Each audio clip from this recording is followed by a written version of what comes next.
Bismillahirrahmanirrahim. Assalamualaikum warahmatullahi wabarakatuh. Alhamdulillahirrabbilalamin. Bagaimana kabarnya kali ini? Semoga sehat walafiat dan semoga selalu dalam lindungan Allah Subhanahu wa taala. Amin. Nah, kali ini kita akan melanjutkan pelajaran kita. Sebelumnya kita sudah belajar tentang sistem gerak pada manusia. Nah, kali ini kita akan belajar tentang sistem gerak pada tumbuhan dan hewan. Nah, tujuan kita kali ini adalah menjelaskan cara hewan bergerak di darat, air, dan udara, dan menjelaskan macam-macam gerak pada tumbuhan. Oke, kita langsung saja kita awali dengan ciri makhluk hidup. Ada yang masih ingat materi kelas 7? Apa ciri makhluk hidup? Ya, salah satunya ialah makhluk hidup dapat bergerak. Nah, pertanyaannya, apakah sama cara gerak hewan dan tumbuhan? Nah, tentu saja berbeda. Nah, kalau hewan gerakannya lebih aktif, sedangkan kalau tumbuhan gerakannya lebih pasif. Nah, kita akan lihat satu persatu. Kita mulai terlebih dahulu dari hewan. Gerak hewan. Nah, ayo kita amati terlebih dahulu gerak hewan berikut ini berdasarkan lingkungan tempat tinggal hewan tersebut. Ada udara, kemudian darat, dan air. Nah, pertanyaan di sini, apakah sama gerakan hewan tersebut yang tinggal di udara, darat, dan air? Tentu saja berbeda ya. Kita akan lihat satu persatu. Kita mulai dari yang udara terlebih dahulu. Nah, hewan yang tinggal di udara. Gravitasi merupakan tantangan yang harus dihadapi oleh hewan yang hidup di udara.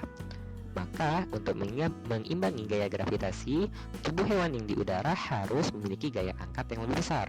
Salah satu cara untuk memperbesar gaya angkat adalah dengan menggunakan sayap.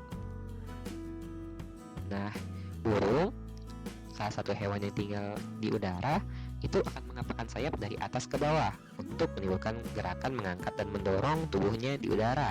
Nah, prinsip ini itu juga diterapkan pada pesawat. Nah, pesawat itu juga sama-sama menggunakan sayap ya, supaya dia bisa terbang. Nah, kenapa bisa seperti ini? Hal ini disebabkan karena bentuk sayap yang melengkung membuat udara yang mengalir pada bagian atas sayap lebih cepat daripada bagian bawah sayap. Nah, sehingga akan menghasilkan gaya angkat dan gaya dorong yang efektif. Nah, kemudian hewan yang tinggal di darat.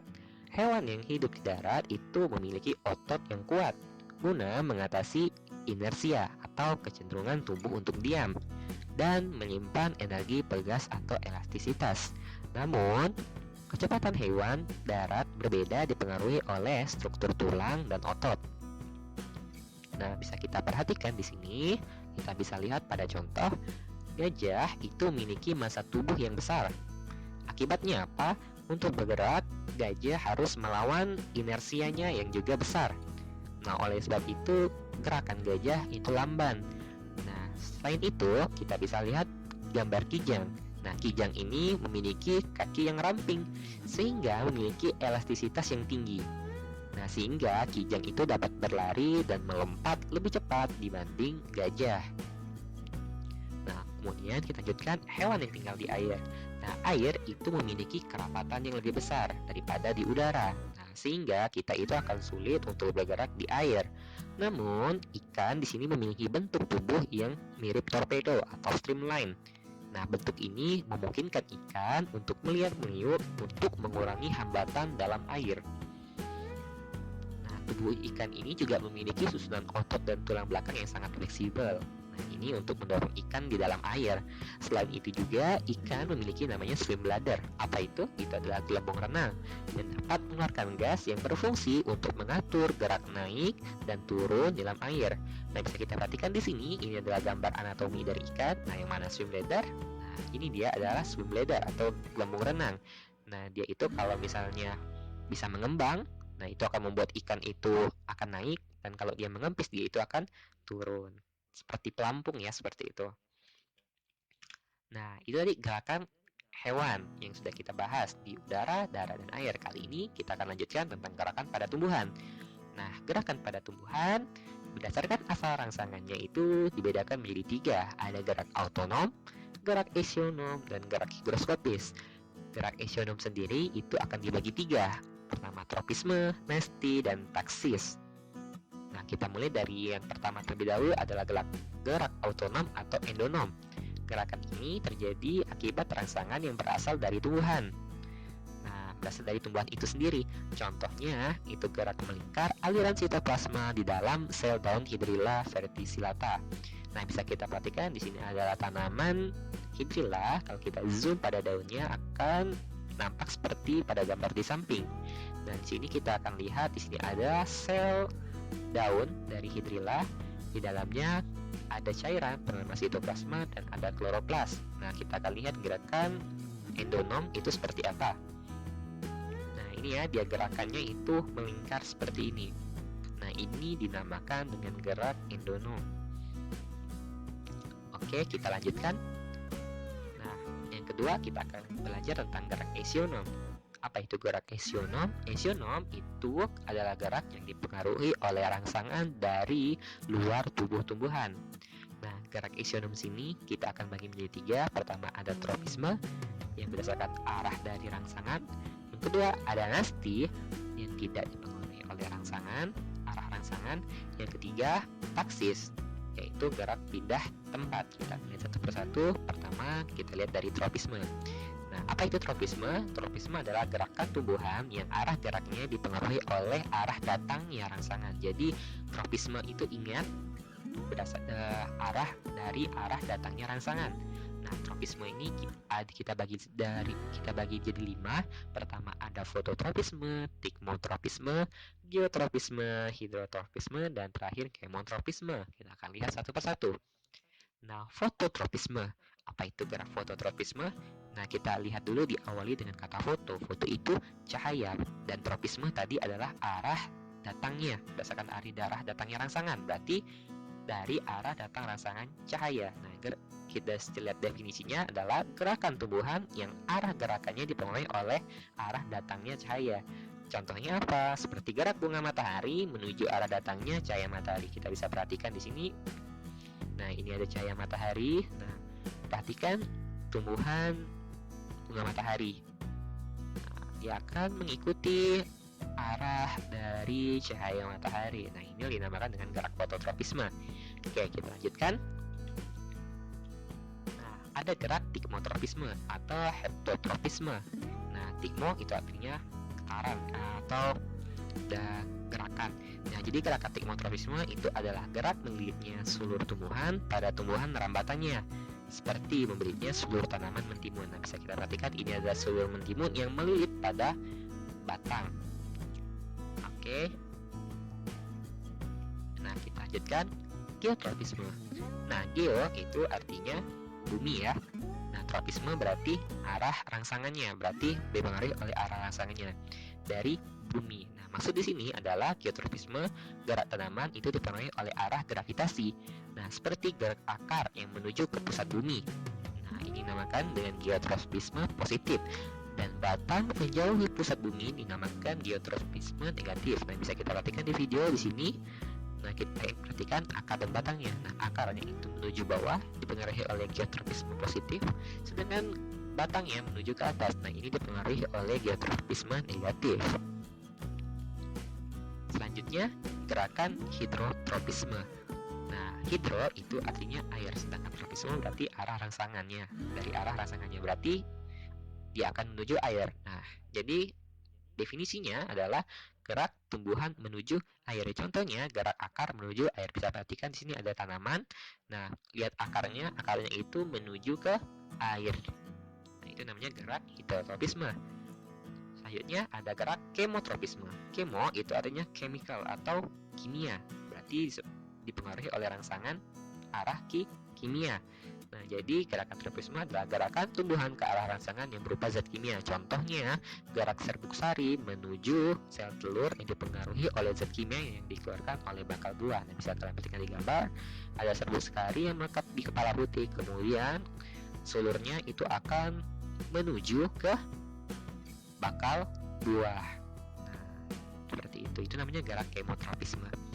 Nah, itu tadi kita sudah bahas tentang tropisme. Sekarang kita akan lanjutkan ke gerak nasti. Nah, apa itu gerak nasti? Gerak nasti itu adalah gerak tumbuhan yang arah gerakannya tidak dipengaruhi oleh arah datangnya rangsangan. Jadi bedanya ya, kalau termonasti itu dipengaruhi oleh arah datangnya, sedangkan kalau nasti itu tidak dipengaruhi oleh arah datangnya. Nah, gerakan nasti di sini kita bagi menjadi ada 7 macam. ada fotonasti, pigmonasti, mektinasti, termonasti, kemonasti, hidronasti, dan nasti kompleks. Kita akan lihat satu persatu. Kita mulai dari fotonasti. Nah, masih ingat foto tadi artinya cahaya, berarti dia dipengaruhi oleh rangsangan cahaya. Cuman dia tidak dipengaruhi oleh arahnya ya. Bedanya dengan fototropisme tadi.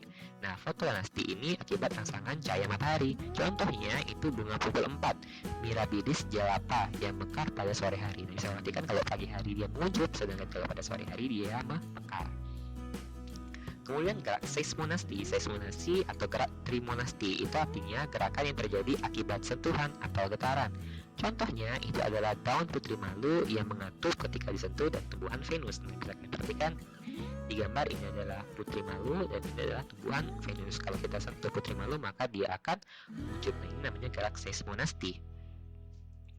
Kemudian selanjutnya adalah gerak niktinasti. Nah, apa itu gerak niktinasti? Gerak niktinasti adalah gerak akibat tumbuhan dapat rangsangan berupa suasana malam hari. Contohnya daun lamtoro, petai Cina, dan karsen. Nah, lamtoro pada siang hari daunnya itu akan mekar, mengembang, sedangkan pada malam hari dia itu akan menguncup. Oke, selanjutnya adalah gerak termonasti. Apa itu gerak termonasti? Termonasti adalah gerak tumbuhan yang dipengaruhi oleh suhu. Dan kita bisa lihat kata dasarnya adalah termo. Termo kan, ingat aja termo itu kan termos. Nah, berarti ada kaitannya dengan suhu. Berarti ini dipengaruhi oleh suhu. Contohnya apa? Contohnya itu pada tulip. Nah, tulip akan mekar apabila suhu naik. Ya, ini pada musim semi, dan menguncup bila pada suhu turun. Ya, ini pada musim dingin. Bisa kita perhatikan di gambar, kalau pada musim semi dia itu akan mekar, sedangkan pada musim dingin dia menguncup.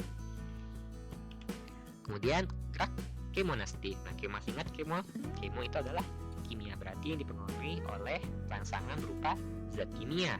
Contohnya apa? Itu adalah contohnya gerak tentakel perifer daun sandeo atau drosera. Nah, ini untuk merespon adanya senyawa nitrogen yang di dalamnya sehingga membuat daun itu membungkuk ke arah tengah daun. Nah, selanjutnya ada gerak hidronasti. Masih ingat hidro artinya air. Nah, hidronasti ini adalah gerakan yang terjadi akibat adanya rangsangan air. Contohnya pada rumput biru Kentucky atau Poa pranensis yang akan menggulung saat kekurangan air untuk mengurangi penguapan. Kemudian ada gerak nasti kompleks. Nah, gerak nasti kompleks itu terjadi akibat pengaruh dari beberapa rangsangan.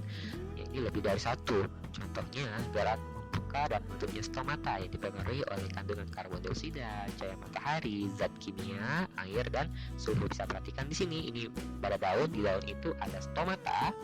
Nah, stomata ini akan membuka dan bisa juga menutup. Nah, ini dipengaruhi oleh kandungan karbon dioksida, cahaya matahari, zat kimia, air, dan suhu. Nah, oke, itu tadi kita sudah bahas gerak nasti. Selanjutnya kita akan belajar gerak taksis. Nah, taksis di sini artinya adalah gerak berpindah tempat. Bisa seluruh tumbuhan atau hanya bagian yang dibentuk tumbuhan saja untuk menuju atau menjauhi rangsangan. Nah, gerak taksis ini dibagi menjadi dua. Pertama ada fototaksis dan yang kedua ada kemotaksis. Nah, pasti sudah tahu ya foto itu apa, kemo itu apa. Nah, sekarang kita akan lihat gerak fototaksis. Gerakan fototaksis pada tumbuhan yaitu jika rangsangannya berupa cahaya. Contohnya itu ada Euglena viridis yang merupakan salah satu alga yang akan menggerak mendekati sumber cahaya. Nah, namun kalau dia intensitasnya terlalu besar, yang dimaksud intensitas cahaya, maka dia akan menjauhi. Nah, contohnya ini bisa kalian perhatikan di gambar, ini adalah Euglena viridis atau alga. Kemudian gerak kemotaksis. Gerakan kemotaksis adalah gerakan tumbuhan yang dipengaruhi oleh rangsangan berupa zat kimia. Contohnya itu adalah spermatozoid paku dan lumut. Yang ini akan menuju sel kelamin betina yang terdapat pada archegonium. Nah, akibat tertarik oleh zat gula dan protein tertentu yang dihasilkan oleh archegonium. Oke, nah tadi kita sudah belajar tentang taksis. Nah, kali ini kita akan belajar yang ketiga. Tadi sudah tropisme nasti, yang ketiga adalah higroskopis. Nah, higroskopis adalah gerakan pada tumbuhan yang dipengaruhi oleh perubahan kadar air. Contohnya, ini pecahnya kulit buah polong-polongan yang sudah tua disebabkan perubahan kadar air di dalam sel yang secara tidak merata. Contohnya misalkan ya, di sini ada kulit kacang kedelai, bukan keledai ya, kulit kacang kedelai itu akan pecah apabila sudah tua. Yang kedua ada buah cangkring, yang ketiga adalah buah biduri. Oke, mungkin cukup saja untuk pertemuan kita kali ini. Sekian, terima kasih. Assalamualaikum warahmatullahi wabarakatuh.